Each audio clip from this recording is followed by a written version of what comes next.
Hello दोस्तों, कैसे हैं आप सब। उम्मीद करती हूँ कि आप लोग ठीक ही होंगे। मैं एक जानकारी शेयर करना चाहती हूँ। आजकल जितने भी फ्रॉडनेस हो रहे हैं उसके अकॉर्डिंग बहुत सारे ऑनलाइन शॉपिंग के ऐप हैं। बहुत सारे इंस्टाग्राम पे, फेसबुक पे, यूट्यूब पे, मान लो हर जगह हर कोई अपना ऑनलाइन बिजनेस शुरू करते हैं और बहुत गंदे वाले फ्रॉड होते हैं। बेटर है कि आप ना ऑनलाइन में फ़्लिपकार्ट, अमेज़न, मीशो ये सब यूज़ कर लो, क्योंकि इसमें क्या है कि प्रोसेस है कि आप रिटर्न भी कर सकते हो, रिफ़ंड भी आपको मिल जाएंगे, रिप्लेसमेंट भी हो सकती है और कस्टमर केयर की सर्विस भी है।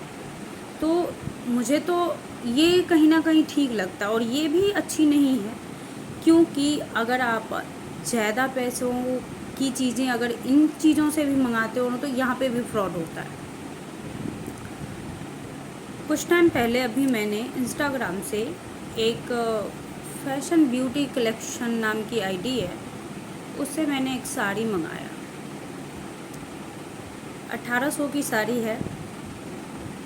उन्होंने कोई डिस्काउंट नहीं दिया, कुछ ऐसा वैसा नहीं था। साड़ी अच्छी लगी, मैंने देखा फ़ोटो अच्छा है, मैं सोची चलो कोई नहीं, बोलते मंगवा लेते, इतने सारे लोग हैं मंगवा रहे हैं, ये बड़े बड़े लोग मंगवा रहे हैं तो अच्छा ही होगा यार, ये लोग मतलब प्रचार कर रहे हैं। तो मुझे थोड़ा सा भी इस बात का अंदाज़ा नहीं था कि ये जो जिनके 1.2 मिलियन व्यूज़ है, 2.5 मिलियन व्यूज़ है, या फिर जो भी बड़े क्रिएटर्स है, ये जो इनके प्रचार करते हैं कि आप ये साड़ी लो, इनका लिंक मिल जाएगा, डीएम करो, लिंक भेजो, मिल जाएगा आपको लिंक।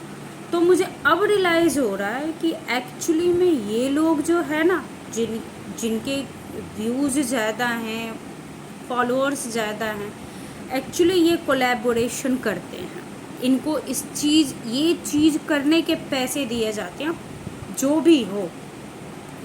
और इसमें फंसता कौन है? मिडिल क्लास वाले लोग, जिनको कुछ पता नहीं है ना, ये ऑनलाइन शॉपिंग के बारे में, इंस्टाग्राम के बारे में, किसी चीज़ के बारे में पता नहीं है। वो बेचारे फंस जाते हैं। क्या करते हैं? इंस्टाग्राम वालों को देखते हैं कि अरे ये तो बड़े बड़े कंटेंट क्रिएटर लोग हैं, ये मंगा रहे हैं, ये पहन के घूम रहे हैं, अच्छा ही होगा, ये मंगाते हैं तो हम भी मंगा सकते हैं और अच्छा ही है। और मंगाते हैं, और मंगाने के बाद क्या होता है? फ्रॉड होता है उनके साथ। एक्चुअली आता है तो बेकार प्रोडक्ट मिलता है, इतनी घटिया प्रोडक्ट मिलती है कि वो आपको दुकान में 500 से 400 रुपये की चीज़ें जो है आपको 1800 रुपये में वहाँ पे बेची जा रही है, जो चीज़ आपको दुकान में इतने सस्ते में मिल जाएंगे। इतने गंदे वाले फ्रॉड हो रहे हैं कि मेरा तो दिल बड़ा दुख गया वो 1800 का साड़ी देख के। एकदम घटिया सी साड़ी, एकदम समझो कि बिल्कुल घटिया। क्योंकि मैं साड़ी पहनने के मामले और ख़रीदने के मामले में बहुत ही आगे हूँ, मुझे पता चल जाता है कि ये कितने इसमें पैसे लगने चाहिए। हालांकि जो भी हो, एक्चुअली मेरे साथ क्या हुआ है कि मैंने साड़ी मंगा लिया, साड़ी आ भी गया, 1800 मैंने पेमेंट कर दी है। सबसे पहली बात तो उसने बोला कि आपको पहले ही पेमेंट करने पड़ेंगे, पेमेंट भी हो गई, साड़ी आ भी गया। और जब मैंने साड़ी देखा तो मेरे पैरों तले ज़मीन खिसक गई कि अरे यार, इस साड़ी के मैंने 1800 रुपये दिए हैं। एक भी प्रिंट अच्छी नहीं है। स्टीच ब्लाउज़ उसमें था कि स्टीच ब्लाउज़ आपको मिलेगा, पर उसमें स्टीच ब्लाउज़ नहीं मिले। और साड़ी की बिल्कुल प्रिंट घसी पिटी हुई, जैसे लगता है कि 5 से 6 बार वो साड़ी जो है पहनी गई हो। मैंने उनको फ़ोन किया कि मैडम आप ये देखो, आपने बोला था ओपनिंग वीडियो कंपलसरी है, तो मैंने ओपनिंग वीडियो भी भेज दिया, सब कुछ भेज दिया, ऐसा है प्रॉब्लम, आप सॉल्व करो। तो फिर उधर से उनका जवाब होता है कि आपको रिटर्न करना है ना, तो आपको खुद पार्सल करवाने पड़ेंगे और उसके भी पैसे एक्स्ट्रा लगेंगे, जो आपको खुद देने पड़ेंगे। मैं बहुत दुखी हो गई, बहुत परेशान हुई, क्योंकि साड़ी काफ़ी महंगी मैंने मंगा लिया। लोग जिसने भी वो साड़ी को देखा, सब ने मुझे बोले कि अरे यार, तुमने मतलब किन चक्करों में फंस गई, ये फ्रॉडनेस के चक्कर में। मैंने कहा छोड़ो, कोई नहीं, 150-200 की बात है, लग जाएंगे पैसे, मैं साड़ी रिटर्न कर देती हूँ, दोबारा आ जाएंगे। इतना होने के बाद मैडम ना तो कॉल टाइम से उठाती है, ना बातें ढंग से करती है, बातें ऐसी करती है जैसे लगता है पता नहीं अपना काम बनता और भाड़ में जाए जनता।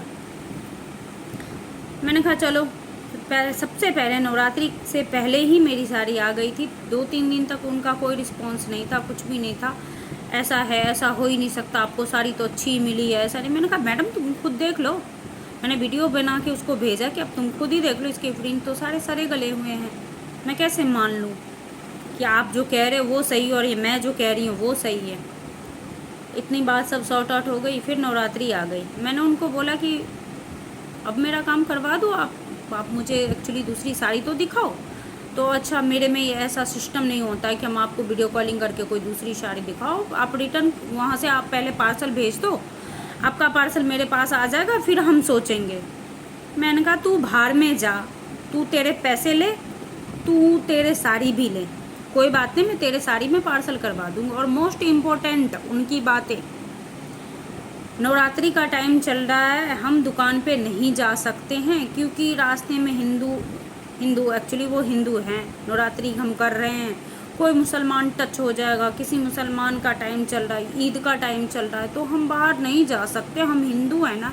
अरे भाई तू काहे की हिंदू है फिर अपनी ऑनलाइन शॉपिंग बंद कर दे, तू हिंदू धर्म का नाटक कर रही है। फिर ऐसे में तो मैं भी बढ़िया वाली हिंदू राजपूतानी घर से बिलोंग करती हूँ, प्लस ब्राह्मण भी हूँ। तो ये तो फिर हमें भी ये चीज़ मान लेना चाहिए कि हमें भी बाहर नहीं जाना चाहिए। फिर आप ऑनलाइन बिजनेस क्यों करते हो? मत करो फिर, अगर आप किसी कस्टमर की प्रॉब्लम सॉल्व नहीं कर सकते तो। मैंने कहा चल भाई, तेरी नवरात्रि ख़त्म हो जाए तो कर लियो। फिर मैंने उसको 16 तारीख को मैंने पार्सल करवा दिया। ऑलमोस्ट आज 21 तारीख है, आई थिंक 5 दिन हो गए। मैडम का पार्सल अभी तक वहाँ पहुँचा नहीं है। और अभी मैंने ट्रैकिंग आईडी में देखा है कि जो एड्रेस है वो आइटम जो है होल्ड हो गया है। एड्रेस जो है, जो एड्रेस दिया है वो एड्रेस प्रॉपर नहीं है मेरे ख्याल से, ये मुझे शो कर रहा है। मैंने उसको फ़ोन किया अभी कि ऐसा है, तो मुझे जवाब आता है रूडली बिहेव से कि अगर आपने पार्सल करवाया होगा तो आ ही जाएगा। मैंने कहा मैडम ऐसे क्यों बोल रहे हो भाई? मैंने रसीद तुमको भेज दिया है, ट्रैकिंग नंबर भेज दिया, सब कुछ भेज दिया, तब तुम ये बात कह रहे हो कि आपने पार्सल करवाया होगा तो आ ही जाएगा। आ ही जाएगा से क्या मतलब है भाई? सब कुछ तो तुम्हें हम रसीद भेज दिए, सब भेज दिए, तो आ ही जाएगा से क्या मतलब? आपने तो कि मेरे को कह रही है हमें एक ही काम नहीं होता, मेरे और भी काम होते हैं, ये होते हैं वो होते हैं। मैंने कहा जो भी होता है तो आप प्रॉब्लम तो सॉल्व करो। एक्चुअली नवरात्रि से पहले आप हमको स्टार्टिंग अप्रैल में ही मिला और अभी ऑलमोस्ट 21 दिन हो गए, 22 दिन, कोई प्रॉब्लम सॉल्व नहीं हुआ है, कुछ भी नहीं हुआ है, ना मुझे कोई न्यू साड़ी दिखाई जा रही है। पार्सल भी होल्ड पे अटक गया है और अभी मुझे कोई उम्मीद नहीं है कि साड़ी दोबारा आएगी या पैसे मुझे रिटर्न मिलेंगे, इसलिए मैंने उम्मीद छोड़ दी है। और मैं आप सबसे विनती करती हूँ कि प्लीज़ ये जो बड़े कंटेंट क्रिएटर्स हैं ना, इनके चक्करों में ना पड़ो, ना इन लोगों से लिंक मांगो कोई चीज़ की, ना इनके चक्कर में किसी से कोई ऑर्डर करो। बेहतर है कि आप दुकान जाओ, 500 के बदले 1000 रुपये दे के वो साड़ी ले लो, ताकि आपको ये सुविधा तो मिले कि घर में आओ और आपको ये कटे फटे हुए मिले तो दुकान वाले के मुंह पे साड़ी मार के आओ और दूसरा साड़ी लेके आओ। ये करो, ये बेस्ट ऑप्शन है मेरे ख्याल से। ऑनलाइन शॉपिंग करनी नहीं चाहिए। अगर आप ऑनलाइन शॉपिंग कर रहे हो ना तो 200 से 300 की शॉपिंग करो, ताकि अगर आपके पैसे डूबते भी है ना तो 200 से 300 रुपये डूबेंगे, इससे ज़्यादा तो डूबने वाले हैं नहीं। मैं तो बहुत दुखी हो गई हूँ। मैं सोच रही हूँ कि अभी आपको ना मैं साड़ी भी दिखा दूँ कि वो साड़ी कैसी है। 1 मिनट। इंस्टाग्राम पोस्ट पे उन्होंने साड़ी की जो ये लुक है ये दे रखा है, और जब आया तो इससे भी बहुत घटिया था। और मैं भी उसकी वो वीडियो भी दिखा रही हूँ कि कितनी गंदी वाली है प्रिंट इसकी। देखिए मैं अभी आपको ये दिखा, 1 मिनट ज़रा मैं वॉइस कम कर दूँ ताकि दिखाई दे।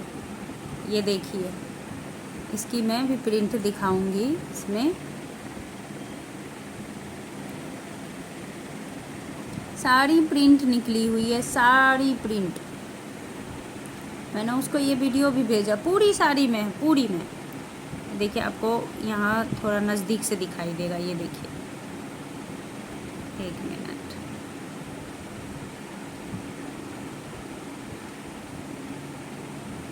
ये देखो,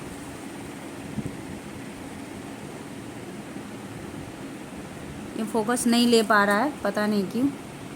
पूरी प्रिंट जो है पूरा निकला हुआ है, इसका प्रिंट बिल्कुल देखने लायक साड़ी नहीं है।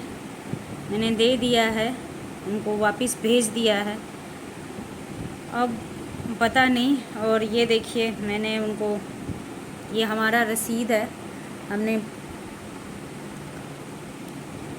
2-4 किलोमीटर हमारे घर से दूर था। मैंने अपने पैसे खर्च करके पोस्ट ऑफिस गई, वहाँ पे पार्सल करवाया, 150 रुपये मैंने उसके दिए। 1800 की साड़ी प्लस 200 रुपये जोड़ दो, 2000 रुपये हो गए। और अभी भी हमें ये उम्मीद नहीं है कि आएगा या नहीं आएगा, कुछ पता नहीं है। तो प्लीज़ यार, कोई फंसो मत यार, कोई इन लोगों की बातों पे भरोसा ना करो। ये जो बड़े क्रिएटर है, ये इनको तो पैसे मिल रहे हैं, ये अच्छे भले इनका घर चल रहा है भाई, बर्बाद होता है हम जैसे उनका घर, जो जिद करके 2000 की साड़ियाँ मंगाते हैं और फिर बाद में हमारे साथ फ्रॉड होता है।